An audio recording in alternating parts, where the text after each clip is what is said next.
Central banks are institutions no one ever teaches you to question, yet they hold enormous power over your life.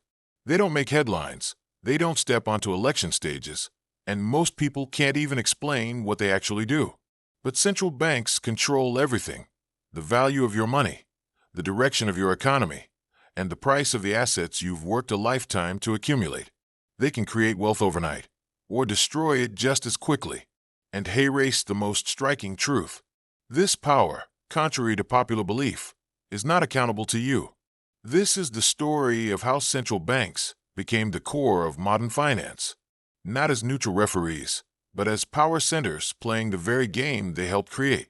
A story of hidden mechanisms, financial engineering, and manufactured stability. Once you understand these roots, you will never look at your income, your debt, or your savings the same way again. We go back to 1694. England was financially collapsed. The crown had drained its treasury after an expensive war with France. The central bank created at that time wasn't a bank in the modern sense. It wasn't designed to serve citizens. It was designed to fund the government and profit from doing so. So the foundation of modern central banking was not stability, but lending to the state. And over time, this power only grew. By the 19th century, central banks across Europe had adopted a similar model: privately owned institutions with special privileges, printing money, managing reserves, and rescuing governments in crises. In return, they gained extraordinary influence, often with no democratic oversight at all. The United States followed a much tougher path. Americans had a deep historical distrust of centralized financial power. The first and second banks of the United States were shut down due to controversies over corruption and elitism. Throughout the 19th century, the country had no central bank. Instead, it suffered under chaotic financial conditions, private currencies, speculative bubbles, and devastating panics. The Panic of 1907 was the turning point. It was so severe that private financier J.P. Morgan had to take charge of the rescue himself. Pressure mounted, and in 1913 Congress passed the Federal Reserve Act. The Federal Reserve System was born. It was presented as a decentralized network of regional banks that would stabilize the economy. In reality, it became a central authority with immense power over interest rates, credit, and the money supply. And this is where the darker side begins. The Federal Reserve is not a government agency. It is an independent structure blending public and private elements. Its board is appointed by the president, but its member banks are privately owned. It is funded not by taxes, but by interest on government debt and fees charged to banks. It operates in the shadows of the financial markets. Its decisions affect millions, but it is not chosen by voters. So, whose interests does it serve? Officially, the Fed has two goals: maximum employment, price stability.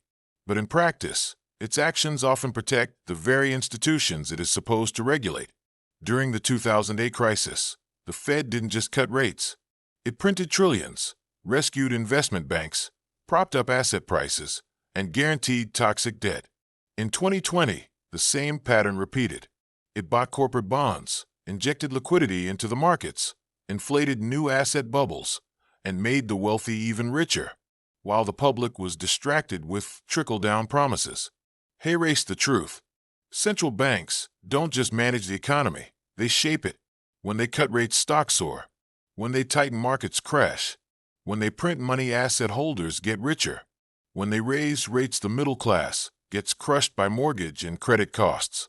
Despite claims of independence, central banks are deeply intertwined with the financial system they oversee. Their leaders constantly rotate between central banks and major investment firms. Their policies frequently align with Wall Street's interests, and the technical jargon they use is often complicated on purpose to keep the public in the dark. Today, central banks are more powerful and less accountable than ever before. The Federal Reserve, the European Central Bank, the Bank of Japan, the Bank of England, these are not neutral institutions. They are the architects of the global monetary order. After 2008, the economy transformed dramatically. Low interest rates became normal. Quantitative easing, once unthinkable, became routine. Central banks printed trillions to buy government bonds, corporate debt, even mortgage-backed securities. The result? Asset prices exploded. Stocks, real estate, commodities. For those with assets, it was a wealth revolution. For everyone else, it was a hidden era of inflation disguised as prosperity. Housing became unaffordable. The stock market detached from wages. The cost of living rose, while savings earned nothing. And the public had no idea why. Most blamed politicians, immigrants, or bad luck, but not the invisible force controlling the money supply. The truth is that the modern financial system is not built to make you free. It is built to keep you moving on a perpetual cycle. Central banks fuel consumption, reward debt, punish saving, manipulate interest rates, control narratives, and move trillions with the stroke of a keyboard. All of this is done under the banner of stability. But that stability is not yours. Race the game. When something breaks, the central bank saves the system, not the people, the banks, the asset holders, the machine. 2020 proved this once again. The COVID crash triggered the fastest market collapse in history. Within weeks, the Fed injected over $3 trillion into the markets. Stocks skyrocketed, billionaires doubled their wealth, but workers lost jobs, small businesses closed, and renters faced eviction. What was rescued wasn't the economy. It was the illusion of strength. When central banks distort the cost of money, they distort everything. Risk becomes harder to measure. Saving becomes harder. Retirement becomes harder. Bubbles inflate. Crashes follow. Wealth on paper disappears overnight. And the most dangerous part is this: people lose their sense of agency. Most don't even know they're being affected. Student loan rates, savings returns, home prices, all shaped by decisions made by people you will never vote for. So who controls central banks? On paper, they're independent. In reality, they protect the very system they came from: banks, markets, and the entrenched financial class. The revolving door between Wall Street and central banking isn't a conspiracy. It's a career path. Their academic, technical language has one purpose: to keep outsiders out. But you are no longer an outsider.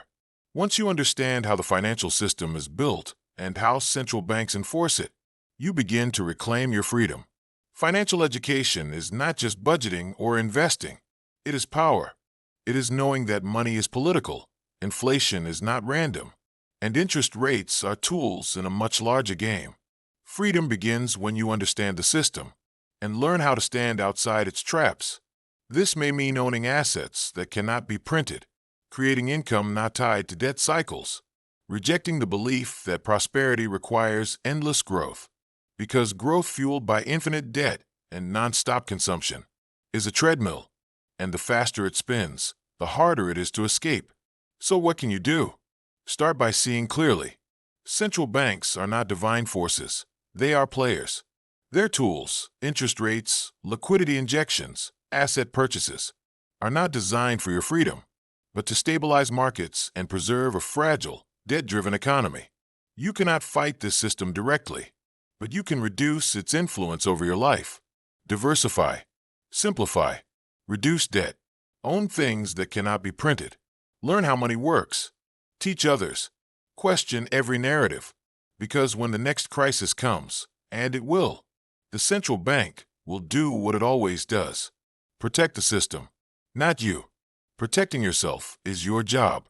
History does not repeat exactly, but if you don't understand it, it will crush you just the same. If this gave you a new perspective, stay tuned, because the answers are written in history, and it'll show you where to look.